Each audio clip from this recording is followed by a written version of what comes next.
Welcome to Black Entrepreneur Blueprint, the #1 podcast and resource for Black entrepreneurs. I'm your host, Jay Jones, and Black Entrepreneur Blueprint was created specifically to educate and inspire Black entrepreneurs to launch, build, and grow successful, sustainable businesses. Join us as we help build an economic power base in the worldwide Black community by building and supporting Black-owned businesses. If you're currently an entrepreneur or want to be an entrepreneur, you're invited to join us each and every week here at Black Entrepreneur Blueprint. Welcome to the BEB family and get ready to elevate your entrepreneur IQ. Welcome to the Black Entrepreneur Blueprint, episode number 542. I'm your host, Jay Jones, and today we have another outstanding and informative show in store for you. Today's show topic is 3 biggest things holding most businesses back. The 3 biggest things holding most businesses back. Now, if your business is falling short of your expectations, if you're not making money, if you're about to go out of business, or if you're not even working at maximum efficiency, today's show is for you. Make sure you spread the word and share this episode with any of your network that are entrepreneurs, because I'm going to guarantee you that you have at least one of these 3 issues that are holding your business back. Now, before we get to today's show content, let me just share a few things with the Black Entrepreneur Blueprint family. First and foremost, I want to welcome all first-time listeners to Black Entrepreneur Blueprint. Welcome to the BEB family. Please stick around until the end of today's broadcast, and I'm going to share all my social media contact information and resource links, such as the link to the new revised website, blackentrepreneurBlueprint.com. Guys, make sure you go to the website, hit the Learn tab, and get all your free entrepreneur resources to help you elevate your entrepreneur IQ. When you hit the Learn tab, it's a drop down, and we have all types of content about scaling your business, marketing, mindset, how to grow your business. It's all about launch, build, and grow. That's what our tagline is, and that's what the website is here to do. Make sure you get your free resources and content on the website, blackentrepreneurBlueprint.com. All right, let's get ready for today's show content. Today, we're going to talk about the 3 biggest things holding most businesses back. And as I just said, I guarantee you at least one of these issues is in your business and you probably don't even realize it. In addition to giving you these 3 biggest things holding your business back, I'm going to give you ways how to solve those problems so your business can work at maximum efficiency. So we all start our businesses, guys, to give us the income and the lifestyle that we want to live. If you're in business, you're doing it because you want to change your income and your lifestyle. But what happens when we have problems achieving those goals? So on today's show, I'm going to discuss, dissect, and solve for the 3 most common reasons that are holding most of your businesses back. And as I mentioned, I guarantee you're going to have at least one of these, and many of you may have 2 or even 3 of these problems. Now, let's talk about problem number 1 that may be holding you back, and that's doing something just for the money. Doing something just for the money. Now, I'm not against getting that bag, right? And sometimes you do have to go after low-hanging fruit, even though that may not be your business objective in the long run. But doing something just for the money. So stop chasing money and create a business that's more aligned with your purpose and your passions. Okay, so I did an episode, Pinpoint and Monetize Your Genius. I have a workshop. If you go to the website, blackentrepreneurBlueprint.com, it's one of our most popular and successful workshops titled Pinpoint and Monetize Your Genius. Your genius is the intersection of your passion and your talent. The problem is most people do not know how to monetize it. And that's where the problem comes in, where you're doing something just for the money. The reason that you want to do something that's within your genius, or you want to monetize your genius, is because it's more aligned with what you are and who you are. your passion and your purposes. So it's like swimming with the current, not swimming against the current. Now, let me give you guys a couple of real life examples. The first example I'm going to give you is somebody who's doing exactly what I'm talking about, doing something just for the money. The next example I'm going to give you is somebody that has an amazing passion and a talent and a genius, and they're not taking advantage of it to build their own business. And then I'm going to give you guys the answers or how to solve this problem. Okay. Now, the first example is one of my good friends. We were on the phone yesterday, and he's always been in love with cars, automobiles. He buys Porsches. He's rehabbing a Porsche now, and that's really his thing. He's doing it for fun. But he called me up and said, hey, man, things aren't going great at my job.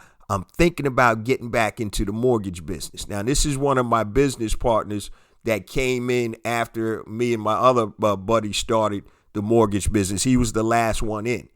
And I'm telling him, I'm like, dude, if you don't want to do this, I said, it's hard to get in. Number one, you have to get somebody to sponsor you. You have to pass the test. You have to spend money to get licensed. And I said, if this is something you're doing just for the money, then you have much better options. Yeah, you can make a lot of money in the mortgage business. This is my second mortgage business that I've owned. I've owned a multi-million-dollar mortgage business that crashed after the 2008 crash. And I got out of the business for about 10 years. And I got back into business. I have my own new boutique mortgage company right now that's going very well. And, we talk about our business opportunities and things of that nature. And he understands that I'm making, very good money with this boutique mortgage company that I've created.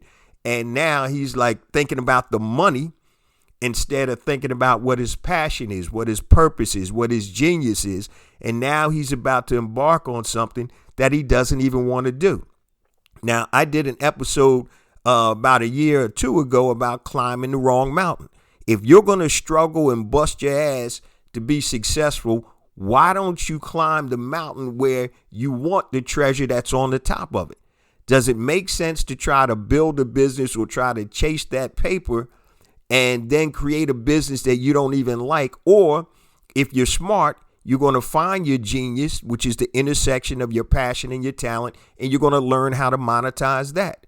So he's doing mistake number one, guys, doing something just for the money. And I guarantee you that when you do this, when you come into hard times, when there are roadblocks in front of you, you're not going to fight through them if it's something that you really love to do.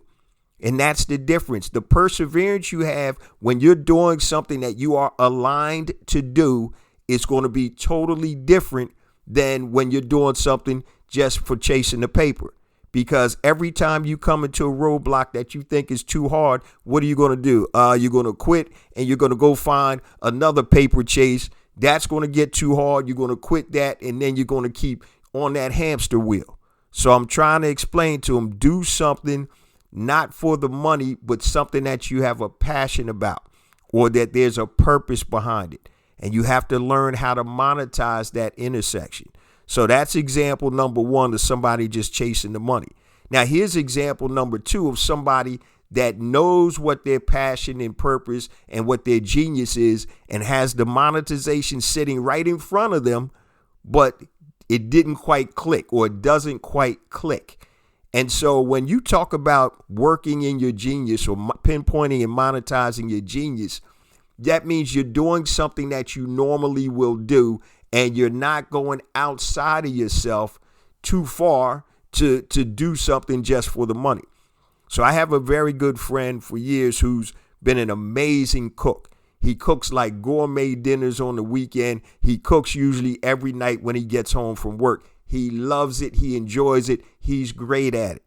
And I told him years ago, I said, bro, you do this, with nobody watching. I said, all you need to start doing, man, is taking videos of you preparing your meals. This is what I'm cooking tonight. These are the ingredients. This is how I put it together. And then after you're done, then you go ahead and show what the plate looks like, what the meal looks like.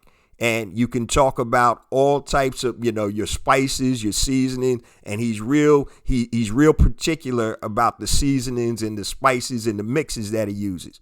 And I said, dude, you can create a YouTube channel doing exactly what you normally do. Just start to film it, and you don't have to film every night that you're cooking, but put out 1 or 2 videos a week, and you got kids that can do this for you, that can edit it for you. And then you start selling your spices, your seasonings, your recipes, or whatever.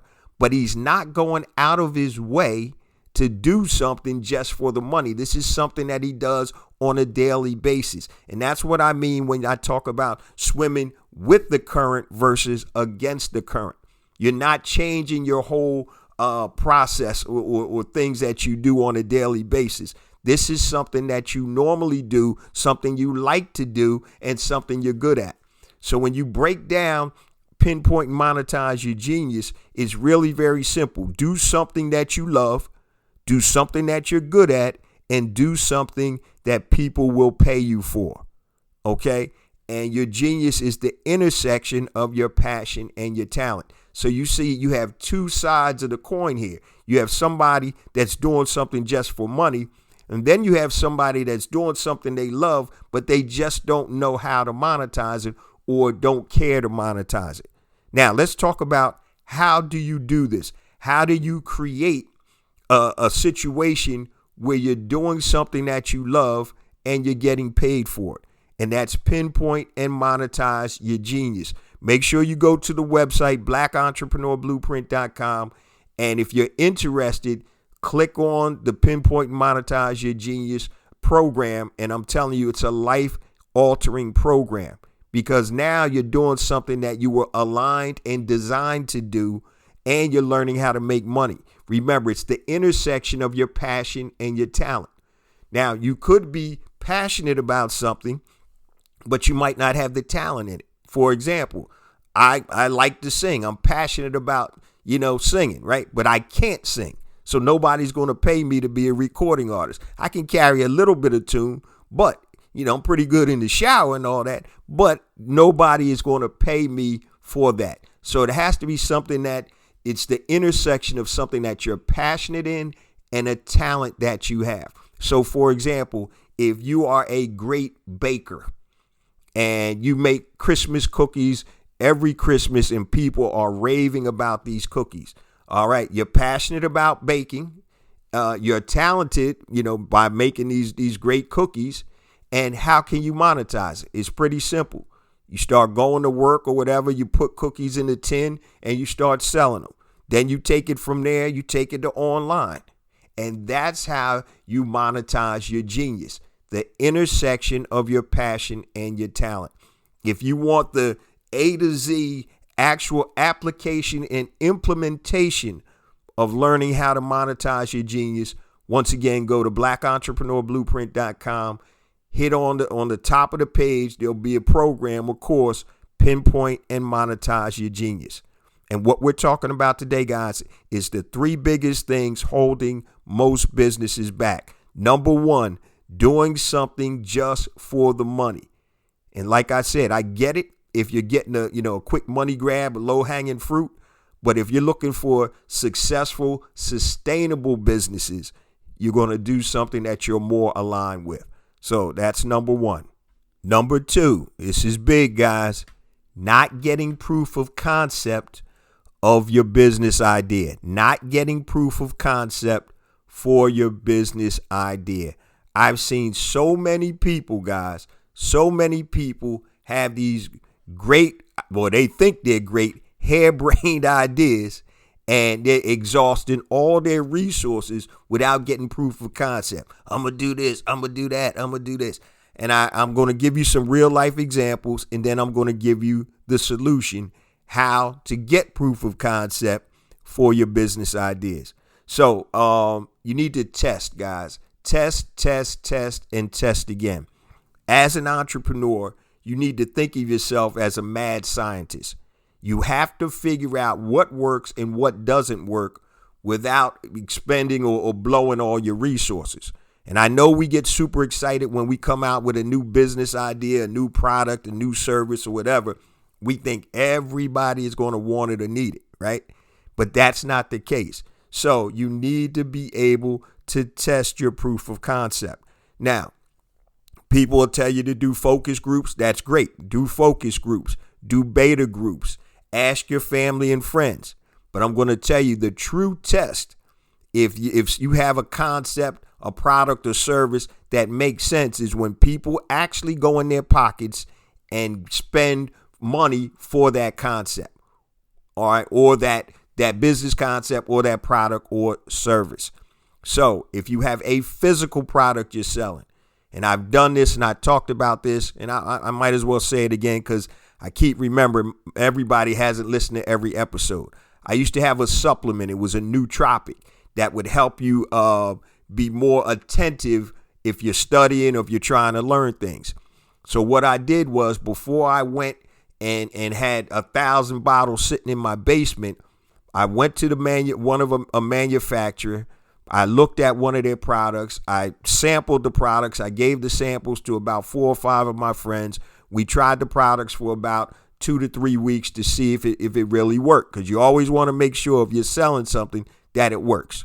And we thought it made us super attentive, and we were being able to be more locked in on our work and focusing a lot better. So you've seen the product called like Focus Factor. It was something similar to that. It's a nootropic. Okay. So now I go to the manufacturer, I get the pricing, and I said, what's the price? And they were like, $4 or $5 a bottle for 30 pills, which was good for the month. And I said, okay, let me get 5 samples of that. And I said, this is the label that I want to put on the product. How long will it take you when I get orders to put a label on and ship those products to me so I can ship to my customers? And they were like, we can do it within 2 to 3 days. You'll have it. I said, okay, great. So now what I do is I actually get an image rendered. I don't even have the real physical bottle with the label on. I get an artist rendition of the bottle. I put it on a landing page, and I drive traffic through Facebook to the landing page for the product. The product sells for $29.95 per month for a subscription, and it cost me $4. So my thing is, I drove traffic, and I said, if I get 20 to 25 people that subscribe or buy this product in my subscription, they're going to pay $29.95 a month, then guess what? I'm going to fulfill those orders, and I'll call the manufacturer, hey, send me 100 bottles or whatever, because I've tested. People have actually gone onto the landing page and purchased. Now, I sold over 25 bottles within the first 3 days. So I said, okay, this is something that makes sense. People are buying it. Now, the test part was, if I didn't get 20 or 25 people in the first couple of days, I was going to refund the money. And it was just going to be an L on my part. But it really and truly wouldn't be an L. It would be a test. And that test didn't work. So instead of buying 100 bottles up front that I'm probably going to be sitting in my basement, now I buy when people actually order, and there's a proof of concept. And the expectation I set was when you order the first bottle, it's going to take about 7 days to get to you, because we're being heavily inundated with orders. So that's the way I played it. It's going to take about 7 days. After that, you'll get your bottle, on the first of the month or whatever your 30-day anniversary is from here on out. But that's how you test, guys, without losing all your money. You don't buy 1,000 razor blades like my other buddy did. You see, a lot of times when your friends or relatives see that you have success with e-commerce, they're going to try to, pick your brain, which is fine, and you want to help them out, and they're going to try to mimic what you did without actually understanding the ins and outs. And so he wanted to partner with me with this new razor blade company, a razor company.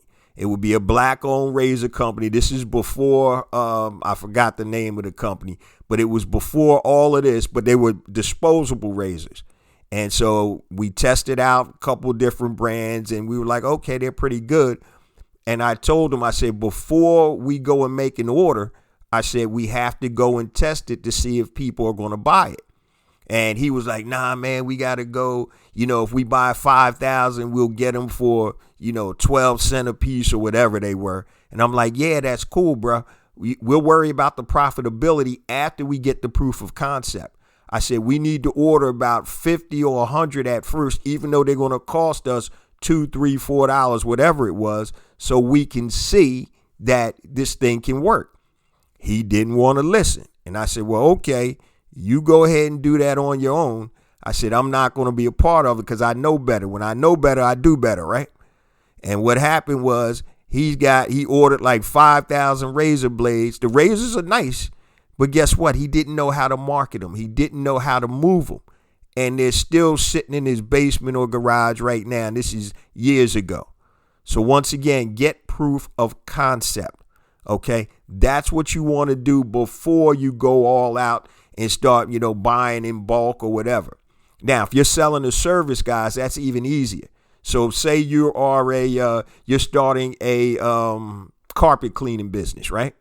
So now you run traffic to a landing page and you have an offer, maybe a discount, get 2 rooms, 1 room free or whatever. And now if somebody was like, okay, yeah, here's the prepayment, whatever you charge for the room, that's proof of concept. You can do that before you go out and buy all of your carpet cleaning equipment, right? So that's something else that you want to learn. So you can have dummy ads out there to see if you have proof of concept, and then you can actually refund the ads. I'll give you one last example on getting proof of concept. Now, this was years ago before the internet was really out and popping. I had an idea to create a home improvement magazine that would be mailed to affluent homes within specific geographic areas. So I knew that I couldn't do all the sales work because it was just too much. So what I did to see if I could get proof of concept to get sales representatives to sell the magazine, I started running help wanted ads. And it was for advertising sales executives, commission, selling, to home improvement ads into a magazine. This is your contractors, your HVAC people, lawn, garden, granite, marble, all of that, bathroom refinishes, all of that type of stuff. And so I actually ran an ad on Indeed. I think I ran it on, and I also ran it in a paper back then. Actually, it was on Indeed. And I got people that responded, and I actually interviewed them. And then I actually went through the hiring process. And I went and I said, if you're interested after the interview, I'm going to be starting on X date or whatever. I need you to call me between 2 and 3 o'clock on Tuesday of next week. So what I'm doing is I'm letting people raise their hand. I'm not chasing people, right? So, and I learned that a long time ago. Say, hey, if you're really interested, you look like you're a great fit. If you want to start, then call me, Tuesday between 2 and 3 p.m. and we can get you started. Now, people actually called me and were ready to start. So I hired, I think, 5 or 6 people to actually start the magazine, because what I needed first was the sales. I had a prototype of the magazine, but I needed to make sure that I could find people to sell it. Now, if I couldn't find anybody that was going to be a salesperson, guess what? I was going to scrap the idea. So not getting proof of concept for your business idea. Guys, the way you do this is, once again, those examples I just gave. You can run dummy ads. You can actually run product ads, service ads to find out if somebody is going to spend for your product or service. And if you don't get enough proof of concept, refund the money. Okay. But if you do, if it's like, okay, this makes sense, then you go ahead and fulfill whatever that product or service is. So what we're talking about, guys, is the 3 biggest things holding most businesses back. Number 1, doing something just for money. Number 2, not getting proof of concept for your business idea. Now, before I give number 3, guys, I just want to share my contact information and resource links real quick. I'm going to keep it super simple. Everything that I'm going to talk about is on the website, blackentrepreneurBlueprint.com. I talked about the website. Make sure you guys go there for your free resources. If you're serious about pinpointing and monetizing your genius, go to the website, hit on pinpoint and monetize your genius, and I guarantee you and promise you, this is the best program hands down about how to monetize the intersection between your passion and your talent. Pinpoint and monetize your genius. Click on that and learn more about the program. Also, if you want to connect with me, guys, anything long, hit me on my email, jjones@blackentrepreneurBlueprint.com. Facebook, Black Entrepreneur Blueprint. Instagram, I got 2 IG accounts, jjones for real, JAYJONES, the number 4 REAL. Second one is Black Entrepreneur Blueprint. Twitter or X is jjones001, JAYJONES 001. LinkedIn, make sure you connect with me on LinkedIn. Go there, hit J Jones Black Entrepreneur Blueprint, connect with me on LinkedIn. YouTube, guys, make sure you go and subscribe to the YouTube channel. Go to YouTube, hit Black Entrepreneur Blueprint, hit that subscribe button. We have additional content on YouTube that we do not have on the show. And for all you first-time listeners, the show drops every Monday morning, 5 a.m. Eastern Standard Time on all your major podcast platforms and YouTube. So wherever you're listening to this or watching this, make sure you hit that subscribe button so you'll be alerted when the episodes drop. So this is episode 542, been rocking for over 10 years. Like I said, every Monday morning, 5 a.m. Eastern Time, you're going to get new heat with J Jones and Black Entrepreneur Blueprint. So that's the way to connect with me. Make sure you check out the website. And if you're serious about changing your life, go to Pinpoint and Monetize Your Genius, which is on the front page of the website. Now, let's get back to number 3. And we're talking about the 3 biggest things holding most businesses back. Number 1, doing something just for money. Number 2, not getting proof of concept for your business ideas. And number 3, not having a specific target audience and not being able to market to them cost effectively. Not having a specific target audience and not being able to market to them cost effectively. And when I say cost effectively, guys, you don't want to spend more on your marketing than you're going to make on selling your product or service, right? That doesn't work. That's hustling backwards, all right?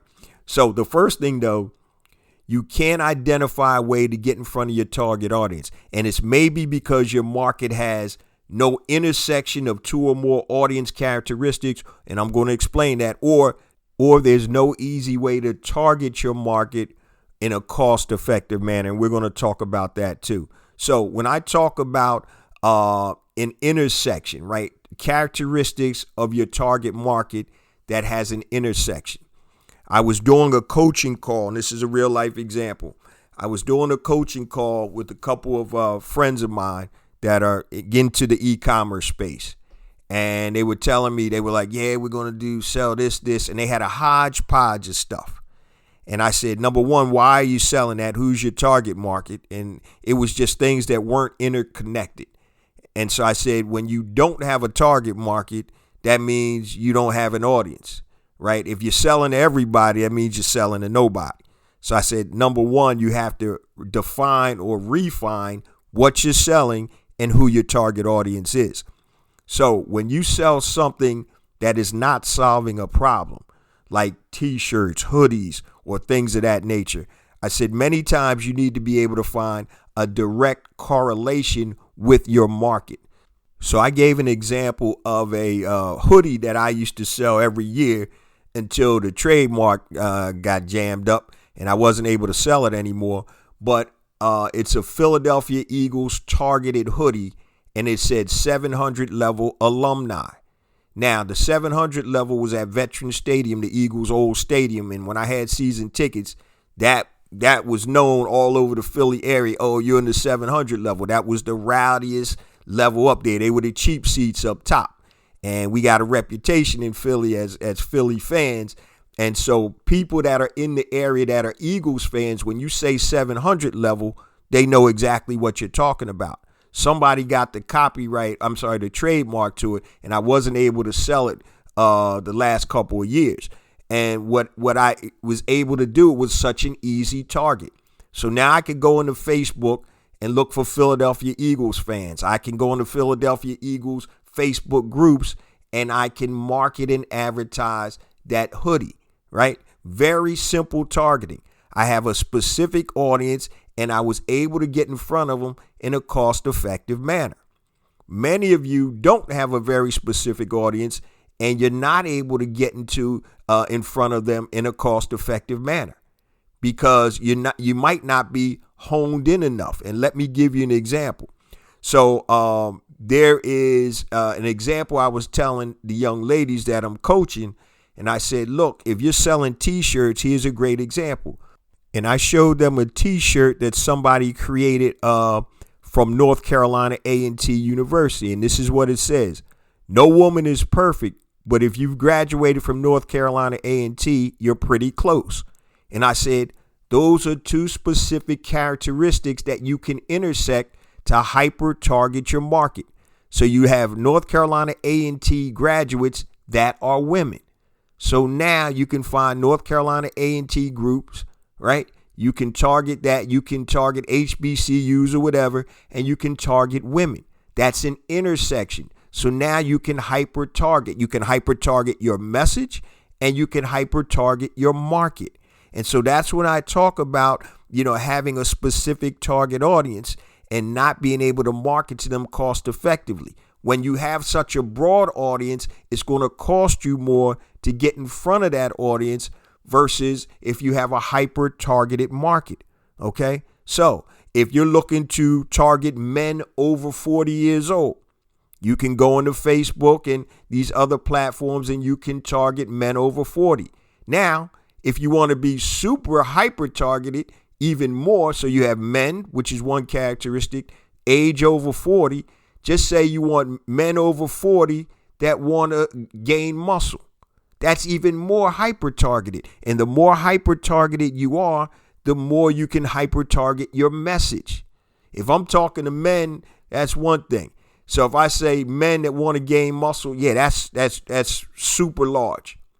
Or if I say men over 40 that want to gain muscle, I can speak directly to that. As you age, your testosterone may not be at the same level. You're not be able to exercise as long because of your age. These are some of the things that I could target in my messaging. So the more hyper targeted you are, and the more ability you have to speak that language, which is going to convert your audience into customers. Okay. So you have to understand that. So you want to ask yourself these three questions, right? Number one, who is my ideal target audience?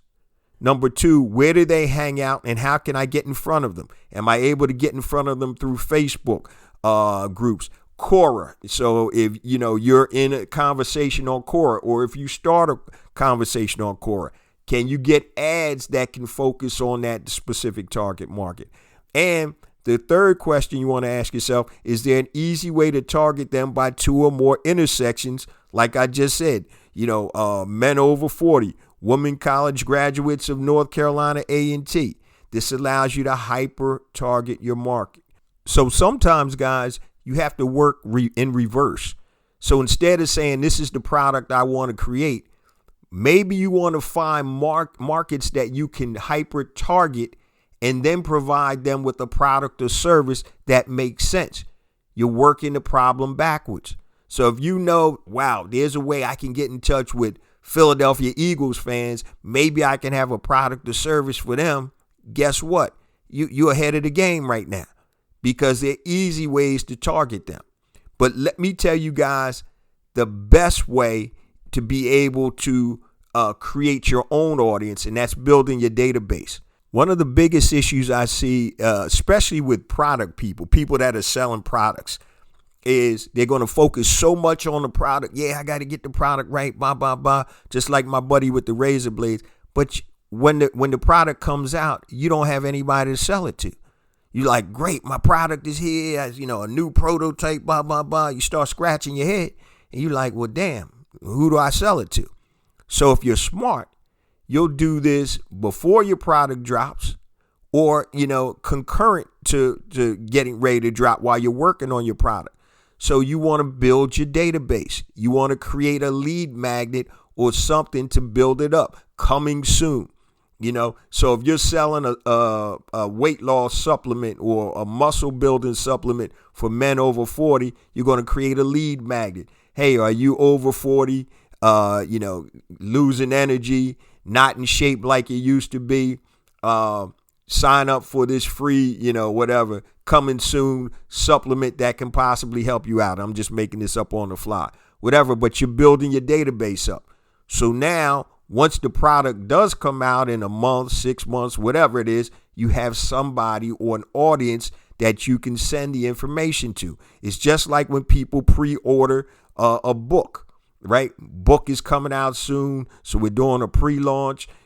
Get on the waiting list, blah, blah, blah, blah, blah. When the book drops, now you're selling thousands of copies versus 10 copies because you built up that database. That's something that needs to be done in advance and worst case scenario concurrently, but you want to have it in advance.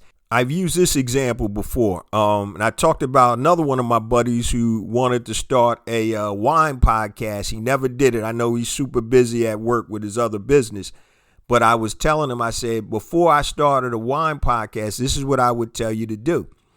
I said, I would create a newsletter first for people that are learning about wine. And the podcast was his journey learning about wine. And he does this thing called a wine down every weekend. He talks about wine, or, he'll go and sample wine and he'll put it on Instagram and stuff like that, but not super consistent. And I said, if you want to start a podcast where you can monetize, you can go and, people will fly you out to Napa to interview the sommelier of one of these vineyards or whatever, and you can start monetizing because that's a very great audience to have. I said I would start a weekly newsletter, and instead of doing the podcast, maybe talk about a couple specific wines. You would talk about how to learn how to pick out good wines. What are some great vineyards to visit or whatever, and you build up that audience. And if you're not comfortable doing a podcast right away, keep building up that audience. So now this newsletter would be gaining traction, and say you're at the point 6 months in that you have 15,000 subscribers. So now, guess what? Hey, I have the whatever it is wine podcast that you guys can listen and watch the podcast. So instead of being like me when I started and I dropped my first episode 10 plus years ago, I think the first month or first couple of months, there's only 137 people that listened to my episodes, and they were like 2 or 3 episodes combined. And I'm like, damn, I was basically talking into a vacuum. But because of the consistency, I never missed a week in 10 plus years. And I guess people enjoy what I'm talking about.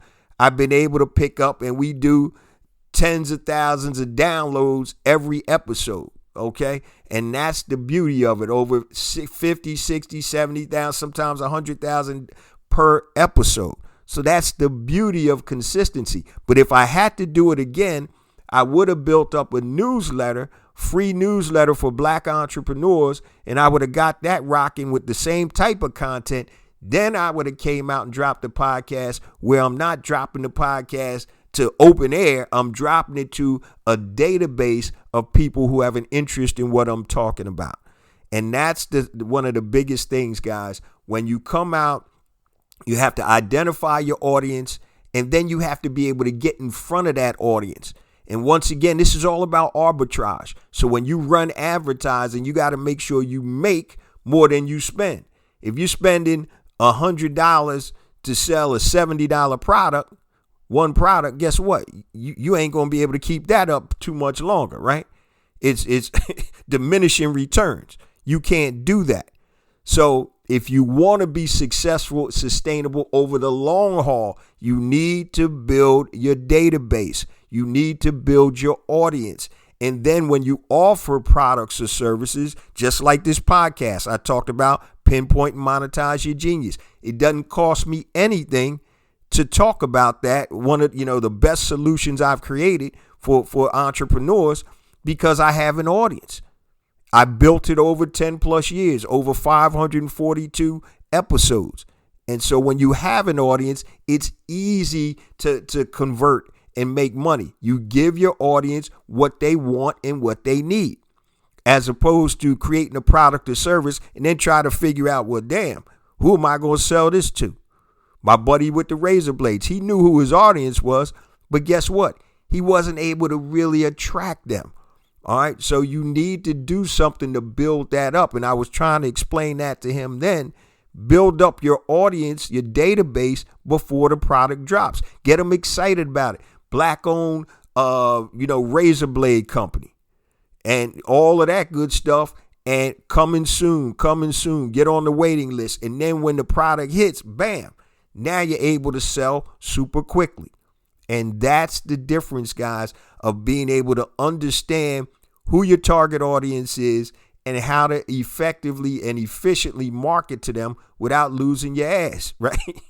Because I'm telling you, it's all about the arbitrage. When you own your audience, and I talked about this with my coaching students, it's paid, earned, and owned media.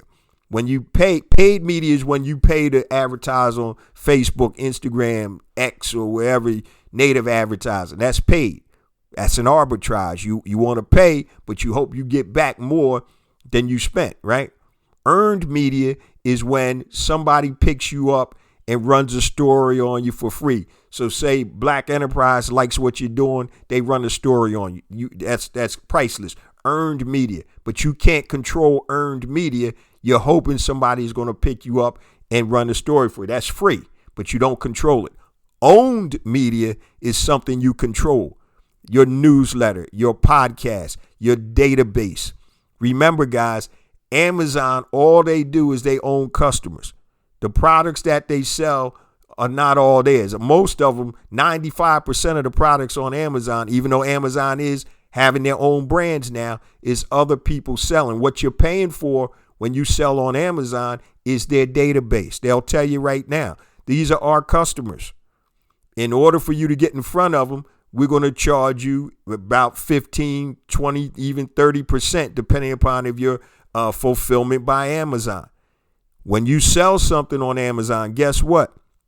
If you're a seller, you don't get that buyer's direct email address. It's encrypted. So you can't even build your own database from Amazon because they understand and recognize the biggest asset to your business is your database.